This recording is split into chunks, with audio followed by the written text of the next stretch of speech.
Solids की elasticity के बारे में हम लोग पढ़ चुके हैं। अब हम लोग लिक्विड्स में और गैसेस में किस तरह की इलास्टिसिटी होती है इस बारे में पढ़ेंगे बच्चों। लिक्विड्स और गैस, जिनको कलेक्टिवली आप लोग फ्लूइड भी कहा करते हो बच्चों, फ्लूइड्स भी कहा करते हैं। अभी हम इनकी इलास्टिसिटी के बारे में पढ़ेंगे। देखिए, हम एक बड़ा सिंपल सा एग्जांपल लेते हैं। सपोज कीजिए बच्चों, यहाँ पर किसी बैलून में, किसी वेसल में बच्चों मैंने कोई गैस भर रखी है। गैस मैंने भर दी भैया, ये लीजिए, किसी वेसल में, किसी बैलून में, इस तरह से। और सपोज कीजिए बच्चों कि इसका अभी जो ओरिजिनल जो इसका वॉल्यूम है, इसका जो वॉल्यूम है साहब वो कितना है, V। हमने मान लिया कि इसका अभी जो आयतन है बच्चों वो है V। अब हम एक काम करते हैं बच्चों, इस पर कुछ एक्स्ट्रा प्रेशर लगाते हैं फ्रॉम ऑल द साइड्स।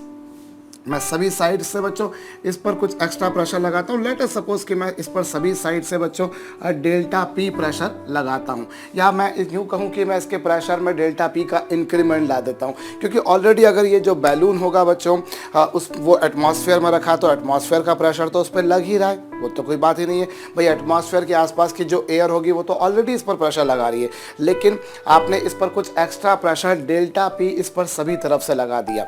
अब जब सभी तरफ से डेल्टा P प्रेशर लगा दोगे बच्चों तो ऑब्वियस सी बात है कि उससे उसके वॉल्यूम में कमी आ जाएगी भाई। If you increase pressure volume will decrease down.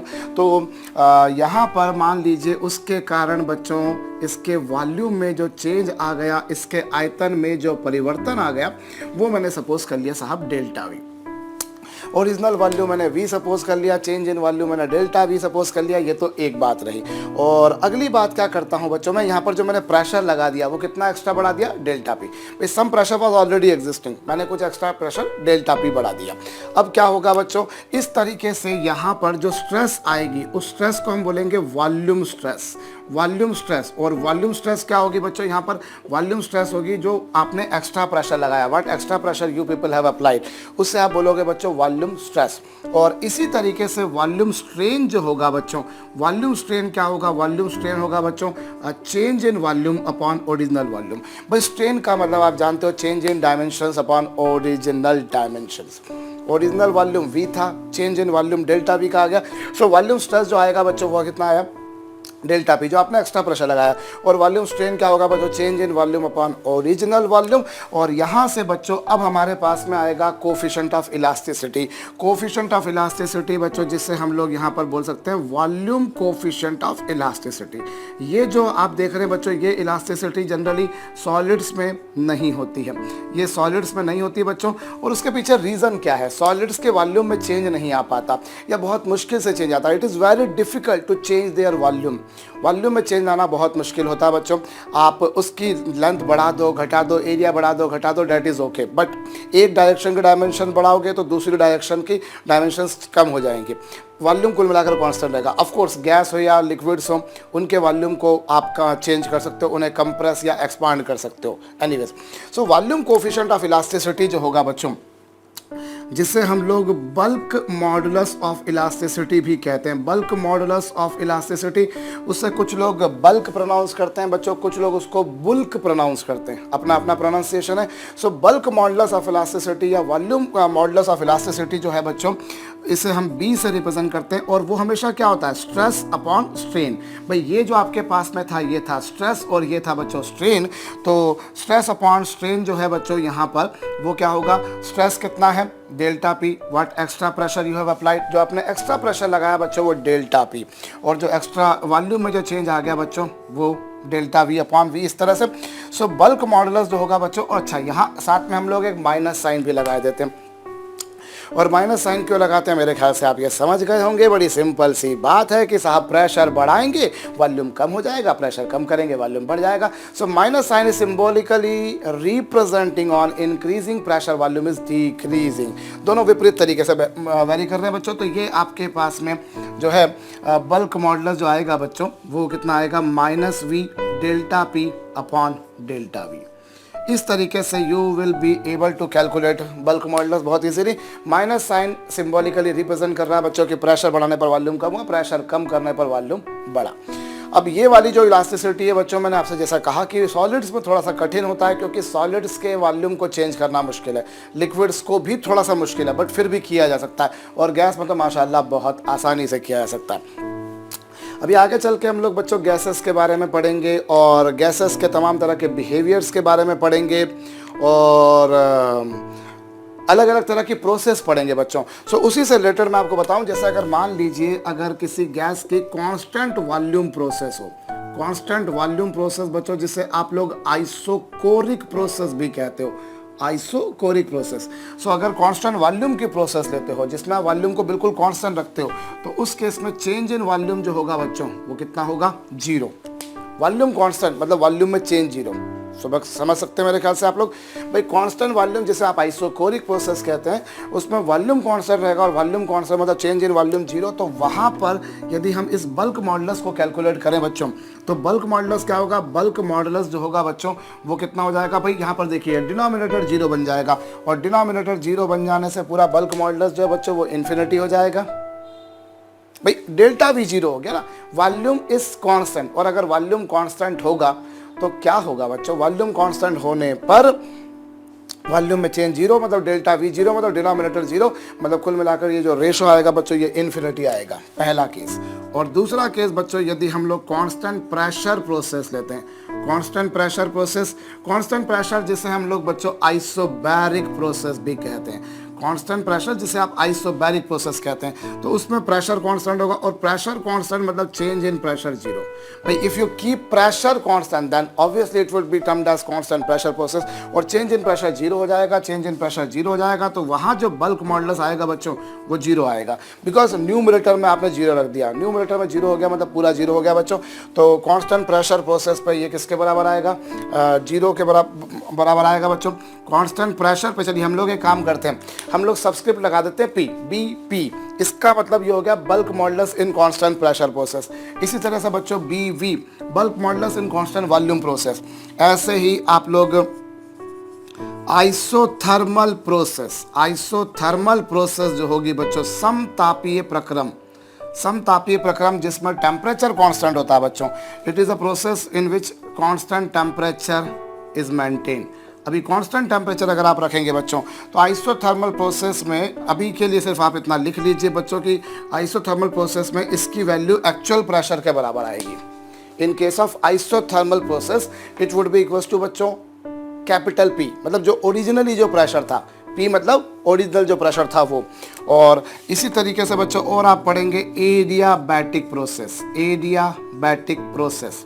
Adiabatic process क्या होती है आप थर्मोडायनामिक्स में इस बारे में पढ़ेंगे। बस अभी इतना ध्यान रख लीजिए कि एडियाबैटिक प्रोसेस को हम एडियाबैटिक ऐसी प्रोसेस होती है बच्चों जिसमें किसी गैस को ना तो आप हीट देते हो और ना ही गैस से हीट निकालते हो। It is a process in which neither heat is given to the gas nor heat is taken off the gas. So इस केस में क्या होगा बच्चों, जो बल्क मॉडुलस होगा वो गामा इंटू पी के बराबर होगा। ये क्या बच्चों, गामा। ऑफ कोर्स गामा के बारे में हम बहुत जल्दी पढ़ेंगे।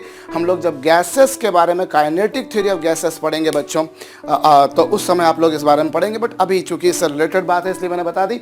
सो कांस्टेंट वॉल्यूम प्रोसेस में बच्चों वॉल्यूम कांस्टेंट मतलब डिनोमिनेटर जीरो मतलब बल्क मॉडुलस इन्फिनिटी।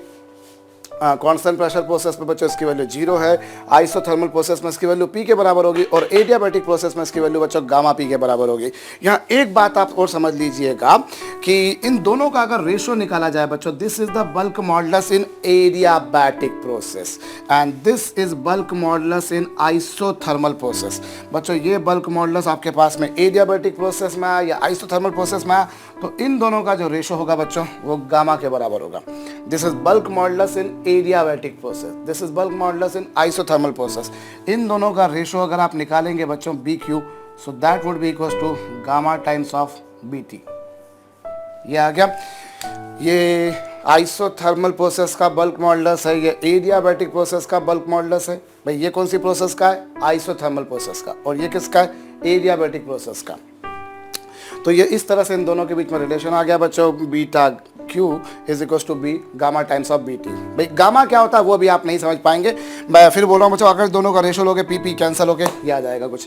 तो ये इन दोनों में रिलेशन है बच्चों, ये भी ध्यान रखना। कुल मिलाकर मैं एक बात जरूर आपको बता दूं बच्चों कि किसी भी गैस का जो बल्क मॉडुलस होता है, किसी भी गैस का जो बल्क मॉडुलस होता है बच्चों, वो जीरो से लेके इन्फिनिटी के बीच में कुछ भी हो सकता है। आप देखिए उसके वजह जीरो भी आ रही है, इन्फिनिटी भी आ रही है, पी गामा पी कुछ भी इस तरह से आ रही है बच्चों।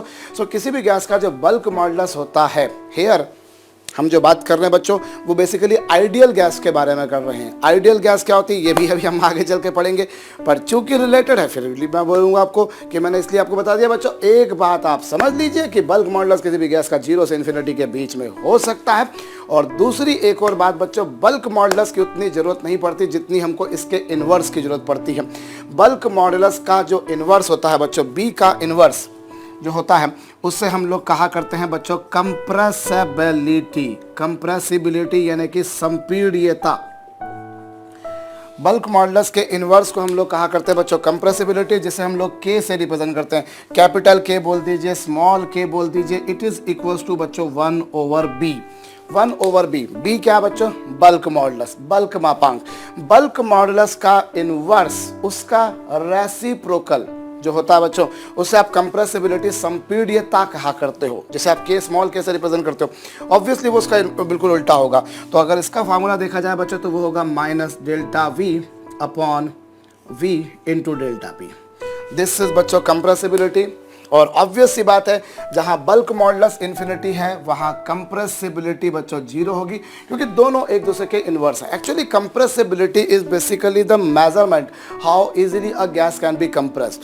कितनी आसानी से किसी गैस को आप कंप्रेस कर सकते हो, कितनी सरलता से आप किसी गैस को संपीड़ित कर सकते हो, इसको हम बोला करते हैं बच्चों compressibility. If a gas can be compressed easily तो उसकी कंप्रेसिबिलिटी ज़्यादा होगी, और अगर किसी गैस की कंप्रेसिबिलिटी कम है मतलब उसको आप कंप्रेस करना मुश्किल है। आई रिपीट, लिख लीजिएगा बच्चों, अगर किसी गैस की कंप्रेसिबिलिटी ज़्यादा है मतलब more easily it can be compressed. Come pressure लगाकर भी आप उसको कंप्रेस कर पाओगे। कम प्रेशर लगाकर अगर किसी गैस को आप कंप्रेस कर पा रहे हैं इसका मतलब उसकी कंप्रेसिबिलिटी ज़्यादा है। And if you require large pressure to compress it down then you will be saying that उसकी कंप्रेसिबिलिटी रिलेटिवली कम है। एनीवेज, सो जहां बल्क मॉडुलस इन्फिनिटी कंप्रेसिबिलिटी 0, जहां बल्क मॉडुलस 0 वहां कंप्रेसिबिलिटी इन्फिनिटी। और यहां कंप्रेसिबिलिटी जो होगी बच्चों वो इसका इन्वर्स होगी, यहाँ कंप्रेसिबिलिटी जो होगी बच्चों वो इसका इन्वर्स होगी। कुछ इस प्रकार की कहानी आपके समक्ष आएगी, जहाँ बल्क मॉडुलस ज़्यादा कंप्रेसिबिलिटी कम, जहाँ बल्क मॉडुलस कम कंप्रेसिबिलिटी ज़्यादा हो जाएगी। तो ये छोटी छोटी सी बातें बच्चों जो आपको ध्यान रखनी है। और हमें, मैं फिर बोल रहा हूँ बच्चों, बल्क मॉडुलस की उतनी ज़रूरत नहीं पड़ती जितनी कंप्रेसिबिलिटी की ज़रूरत पड़ती है। और इसी पर बेस्ड बच्चों एक छोटा सा सम कर लेते हैं जिससे हमारा फंडा और क्लियर हो जाएगा। तो पहले ये जो कुछ लिखा है बच्चों वो आप सब कुछ जरूर लिख लीजिएगा। और चलिए एक क्वेश्चन कीजिएगा बच्चों यहाँ कि आपको दे रखा है बच्चों कि ये एक रिवर में वाटर है बच्चों, ये लीजिए, रिवर में पानी भरा पड़ा है, ये लीजिए साहब, रिवर में पानी ही होगा तो या तो पानी भी नहीं होगा, ऐसे ही कुछ हो सकता है बच्चों। और आपको ये बोल रखा है कि एटमॉस्फेरिक प्रेशर जो है बच्चों वो P0 है। एटमॉस्फेरिक प्रेशर कितना है? P0। और इसके बॉटम पर आने पर जो प्रेशर है साहब वो 100 P0 हो जाता है। क्या बोला आपको? एटमॉस्फेरिक प्रेशर बच्चों P0 है एटमॉस्फेयर पर, और जब उसके बॉटम पर आए तो प्रेशर कितना हो गया? 100 P0, 100 टाइम्स ऑफ P0। और जो सरफेस पर जो वाटर है बच्चों उसकी डेंसिटी रो है। सरफेस पर जो वाटर है बच्चों उसकी डेंसिटी कितनी है? रो। आपको बॉटम पर जो वाटर होगा बच्चों उसकी डेंसिटी बतानी है। बॉटम पर जो वाटर होगा बच्चों आपको उसकी डेंसिटी बतानी है, जबकि आपको ये गिवन है बच्चों कि ये जो वाटर है इसका बल्क मॉडुलस B है। वाटर के मटेरियल का जो बल्क मॉडुलस है बच्चों वो है B। आपको क्या बतानी है? इसकी डेंसिटी। कोशिश कीजिए एक बार खुद से। यहाँ पर प्रेशर P0 है, यहाँ पर प्रेशर 100 P0 है, वाटर का बल्क मॉडुलस B है। या सरफेस पर जो वाटर है बच्चों उसकी डेंसिटी रो है, जो बॉटम पर वाटर होगा उसकी डेंसिटी आपको बतानी है। वीडियो को पॉज करके बच्चों एक बार खुद से कोशिश कीजिए और देखिए कि क्या हो पाता है, आपसे बन पाता है, नहीं बन पाता है। क्वेश्चन सिंपल है सच। देखिए आप इसको यूँ समझिए बच्चों कि जब आप पानी को यहाँ से यहाँ लेकर आए तो प्रेशर में चेंज कितने का आ गया? भाई जब आप किसी वाटर के मॉलिक्यूल को यहाँ से यहाँ लेकर आते हैं तो प्रेशर में चेंज कितने का आ गया? 100 P0 माइनस P0, एक्स्ट्रा कितना प्रेशर लगा दिया? भाई यहाँ पर P0 था, यहाँ पर 100 P0 हो गया, तो चेंज कितने का आ गया साहब? चेंज आ गया बच्चों 99 P0 का। इतना आ गया। अब जो वाटर का मॉलिक्यूल था, मैं मान लेता हूँ बच्चा उसका मास m है, यहाँ पर उसका वॉल्यूम V और यहाँ पर उसका वॉल्यूम जो है वो V डैश मान लिया। इधर वॉल्यूम कितना v और इधर वॉल्यूम कितना v डैश। अब क्या तुम पाओगे जरा इसको समझना, इधर वॉल्यूम v था तो वॉल्यूम जो होता है बच्चों वो मास अपॉन डेंसिटी होता है। वॉल्यूम जो होता है बच्चों वो मास अपॉन डेंसिटी होता है। सपोज कीजिए यहाँ की डेंसिटी गिवन ही थी रो है, तो यहाँ पर वॉल्यूम मैंने v सपोज कर लिया, मैंने वॉल्यूम v सपोज कर लिया, तो यहाँ जो डेंसिटी होगी बच्चों वो मास अपॉन डेंसिटी होगी, वो वॉल्यूम जो होगा मास अपॉन डेंसिटी। और वही मॉलिक्यूल जब नीचे आया तो उसके मास में तो कोई चेंज नहीं आया, मास तो उसका वही का वही रहा, लेकिन उसकी डेंसिटी चेंज हो गई, उसका वॉल्यूम चेंज हो गया। भाई किसी वाटर के मॉलिक्यूल को मैं यहाँ से उठाकर यहाँ पर लेकर आता हूँ तो जो प्रेशर उस पर लगा था वो था पी नॉट, यहाँ पर 100 पी नॉट चेंज इतने का आ गया। और वाटर के मॉलिक्यूल का मास मैंने एम सपोज कर लिया, तो उसका जो वॉल्यूम होगा बच्चों वो मास अपॉन डेंसिटी होगा। यहाँ जो वॉल्यूम होगा बच्चों वो भी मास अपॉन डेंसिटी। भाई मास तो जो ऊपर था वही थल्ले रहना, भाई उसमें तो कोई चेंज आना नहीं है। ये आ चुका बच्चों। अब आप थोड़ा सा इसको और समझे तो डेल्टा वी का मतलब क्या होता है बच्चों? डेल्टा वी का मतलब होता है change in volume, final volume minus initial volume. और फाइनल वॉल्यूम कितना बच्चों? m upon rho dash. और इनिशियल वॉल्यूम कितना बच्चों? m upon rho. भाई फाइनल वॉल्यूम जो होगा वो mass upon density, mass upon density. Simple सी पिक्चर है, आपको समझ में आ रही है। और अब यहाँ से बच्चों मैंने अगर m को कॉमन निकाल दिया, अगर मैंने m को कॉमन निकाल दिया बच्चों तो ऐसी कुछ पिक्चर आएगी। So this is delta v। अब आप इस फार्मूले में रख दीजिए, बस केवल सिंपल सा काम है बच्चों। v बराबर माइनस साइन है ओरिजिनल वॉल्यूम जैसा कि आप देख रहे हैं कितना बच्चों? मास अपॉन डेंसिटी। और चेंज इन प्रेशर कितना बच्चों? 99 पी नॉट। भाई ओरिजिनल वॉल्यूम जो था वो था मास अपॉन डेंसिटी, और चेंज इन प्रेशर कितना बच्चों? 99 पी नॉट। और अपॉन डेल्टा वी, और डेल्टा वी जो होगा बच्चों वो होगा m, और ये कितना बच्चों? Rho minus rho not upon rho not. यही कुछ होगा। भाई आपको क्या करने का है? डेल्टा वी निकाला, fine change in volume, final minus initial, ये कुछ पिक्चर आ गई आपके पास।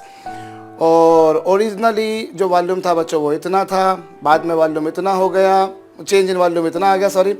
और ये अब कुछ कैंसिल हो रहा है, ऑफ कोर्स कैंसिल हो रहा है, m भी कैंसिल हो रहा है बच्चों और रो भी कैंसिल हो रहा है, m भी कैंसिल, रो भी कैंसिल। और अब क्या करें? मैं इसे मिटाने दे रहा हूँ, ये लीजिए, हम इन दोनों को क्रॉस मल्टीप्लाई कर देते हैं बच्चों। अभी क्रॉस मल्टीप्लाई कर देंगे तो ये हो जाएगा b into rho minus rho dash upon rho dash is equal to कितना बच्चों? 99 पी नॉट। और साथ में आगे माइनस साइन भी है, ये माइनस साइन भी है, ये लीजिए। अभी आपको रो डैश निकालना है ना, तो रो डैश निकालना is not a big deal, simple है। थोड़ा सा मेहनत ज़रूर मांग सकता है, और मेहनत भी काहे की, फटाफट हो जाएगा बच्चों। देखिए यहाँ पर मैं इनको सेपरेट कर लेता हूँ, मैं सेपरेट करूँगा बच्चों तो rho upon rho dash minus rho dash upon rho dash is equal to minus 99 times of P naught. Hope मैंने सारे जो कैलकुलेशंस करें बच्चों वो बिल्कुल सही करें, और अगर गलती कर दूँ तो मुझे क्षमा कीजिएगा। अभी ये दोनों तो आपस में कैंसिल हो गए, ये हो गया साहब rho upon rho dash minus 1 is equal to कितना बच्चों? एक काम कीजिए, लगे हाथ तो इस 20 से डिवाइड कर दीजिए, 20 से डिवाइड करेंगे तो 99 पी नॉट अपॉन बी आएगा। और अगली स्टेप में बच्चों इस 1 को उधर लेके चले जाइए तो rho upon rho dash is equal to 1 minus 99 P not upon B आ गया। और बच्चों इसके बाद में आप सॉल्व करके देख लीजिए तो रो डैश की वैल्यू यहाँ जो है वो आ रही है बी, और ये b आ गया बच्चों, और इधर इनका मल्टीप्लाई कर देंगे तो ये b इंटू रो हो जाएगा, और अपॉन में b माइनस 99 पी नॉट। भाई ये आपके पास में होगा। देखिए आप एलसीएम लेंगे b माइनस 99 पी नॉट, और ये फिर b इंटू रो ऊपर चला जाएगा। सब कुछ सही किया मेरे ख्याल से मैंने। तो इस तरीके से आपके पास में क्या आ जाएगा बच्चों? जब बॉटम पे चले गए तो वहाँ की डेंसिटी। भाई फंडा ये था, देखिए यहाँ पर वॉल्यूम v मान लिया, यहाँ पर v डैश मान लिया, और वॉल्यूम जो होता है वो मास अपॉन डेंसिटी होता है। मास अपॉन डेंसिटी यहाँ पर मास वही का वही रहेगा, और बाकी सिंपल सा फार्मूला लगाना था। तो इस तरीके से हम लोग बच्चों बल्क मॉडल्स की मदद से final density, initial density, volume, initial volume वगैरह में रिलेशन कैलकुलेट कर सकते हैं। आप लोगों ने बच्चों अभी तक जो है 4 तरह के कुल मिलाकर इलास्टिसिटी कोफिशिएंट्स देखें, कौन कौन से चार देखें मैं आपको बता रहा हूँ। उसके लिए मैं इसे भी मिटा देता हूँ। देखिए सबसे पहले आप लोगों ने बच्चों यंग्स मॉडुलस के बारे में बात करी, you have dealt about Young's modulus. Young's modulus पढ़ लेने के बाद में आप लोगों ने बच्चों उसी के दौरान आप लोगों ने पॉइजन रेशो भी देखा। पॉइजन रेशो जिसकी वैल्यू -1 से 0.5 के बीच या फिर 0 से 0.5 के बीच होती है। अगर किसी मटेरियल को आपने कंप्रेस किया या एक्सपांड किया और उसके वॉल्यूम में कोई चेंज नहीं आया, अमूमन सॉलिड के वॉल्यूम में कोई चेंज आता भी नहीं है, आपको पता है बच्चों, पर कभी ऐसा फोर्स हम लगा दें कि हाँ उसके वॉल्यूम में चेंज आ जाए तो एक अलग बात हो गई। लेकिन एक बात ध्यान दीजिए बच्चों, अगर किसी हम कोई भी सॉलिड मटेरियल है और हम उस पर कुछ भी एक्सटेंशन कर रहे हैं, कंप्रेशन कर रहे हैं और उसके वॉल्यूम में कोई चेंज नहीं आ रहा, तो ध्यान दीजिएगा उसका जो पॉइजन रेशो होगा बच्चों, पॉइजन अनुपात, वो होगा 0.5 के बीच। ऐसा आपने देखा थ्योरेटिकली इसकी वैल्यू -1 से 0.5 के बीच, प्रैक्टिकली 0 से 0.5 के बीच होती है। मैं यहाँ पर ये बता रहा हूँ बच्चों कि अगर आपने कभी किसी सॉलिड को पे कोई फोर्स लगाया तो डिफॉर्म इट, बट उसके वैल्यू पे कोई चेंज नहीं आया, तो सिग्मा जो है बच्चों वो 0.5 होगा, ध्यान रखना। अभी चलिए चार तरह के कॉन्स्टेंट्स आप लोग पढ़ रहे हैं बच्चों। यंग्स मॉडुलस पढ़ लिया आप लोगों ने, आपने पॉइजन रेशो पढ़ लिया, आपने कोफिशिएंट ऑफ रिजिडिटी भी पढ़ लिया बच्चों, और अभी आपने कंप्रेसिबिलिटी भी पढ़ी। कंप्रेसिबिलिटी पढ़ ली, बल्क मॉडुलस पढ़ लिया, एक ही बात है, दोनों एक दूसरे के इनवर्स हैं। तो ये चार तरह के कांस्टेंट आप लोगों ने देखे बच्चों, और इन चार में से तीन के बीच में मैं आपको कुछ रिलेशन बता रहा हूँ बच्चों। इन चार में से तीन के बीच में रिलेशन कुल मिलाकर कितने तरीके से हो सकते हैं भैया? मैथमेटिक्स के स्टूडेंट संभवतः जानते होंगे। चार में से तीन को चुनने के तरीके 4C3 होते हैं, और 4C3 मतलब देयर आर 4 रिलेशंस, इसमें और इसमें। इन चार में से तीन को लेकर हम लोग रिलेशन लिखेंगे बच्चों। पहला रिलेशन देखिएगा y = 3k × 1 - 2 सिग्मा। ये रिलेशन हम लोग प्रूव भी कर सकते हैं, कोई बहुत बड़ी बात नहीं है कि हम इनको प्रूव नहीं कर सकते, बट मैं नहीं समझता कि कोई अक्लमंदी वाली बात रहेगी। हम सिर्फ लिख लें बच्चों कि ये कौन कौन से चार रिलेशन है, क्योंकि इन पर एसएस तो न्यूमेरिकल नहीं बनते हैं, पर कभी बन जाएं तो क्या करेंगे, इसीलिए। तो पहला बच्चों y = आपने ये रिलेशन किसके बीच में देखा? This was the relation between y, k and sigma. और इसके बाद में बच्चों हम लोग अगला रिलेशन देखें, y = 2 eta × 1 + sigma. So this was the relation between y, Young's modulus, coefficient of rigidity, और सिग्मा। सिग्मा जिसे आप बोला करते हो बच्चों पॉइजन रेशो। पॉइजन रेशो कहा करते हो। तीसरा जो आपके पास में हम लोग यहाँ पर रिलेशन देखें बच्चों, तो वो है sigma = 3k - 2 eta / 6k + 2 eta। So obviously ये रिलेशन किसके बीच में होगा बच्चों? सिग्मा, k और ईटा। ये रिलेशन मेरी तो आपको एक सजेशन यही रहेगी बच्चों कि आप इनको बिल्कुल जो है याद रखें। कभी कभार ये रिलेशन ही आपसे एज इट इज़ पूछ लेते हैं, एज इट इज़ रिलेशन ही आपसे पूछ ले भैया कि बताइए, या कभी कभी इस पर न्यूमेरिकल भी बन जाते हैं। और इसके बाद में बच्चों हमारे पास में है 9/y। y ऑब्वियसली क्या बच्चों, यहाँ पर y यहाँ पर यंग्स मॉडुलस है, और ये बच्चों 3/eta। ईटा यानी क्या बच्चों? फिर वही किसी पिटी बात, coefficient of rigidity plus plus plus plus plus plus plus plus plus 1/k।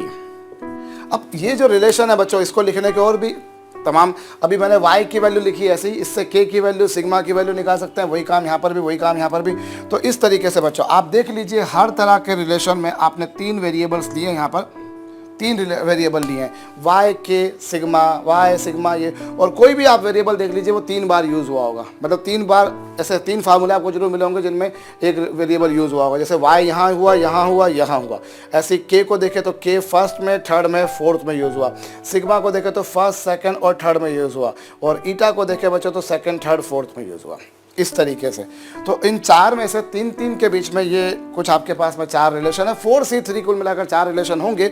हर किसी में आपने 3 को यूज़ किया। कभी कभार क्वेश्चन इन पे दे देते हैं बच्चों, बहुत मुश्किल है वैसे प्रॉब्लम इन पे बनना, पर रिलेशन आपसे एज इट इज़ पूछे जा सकते हैं। सो इट्स बेटर कि आप इनको याद कर लें।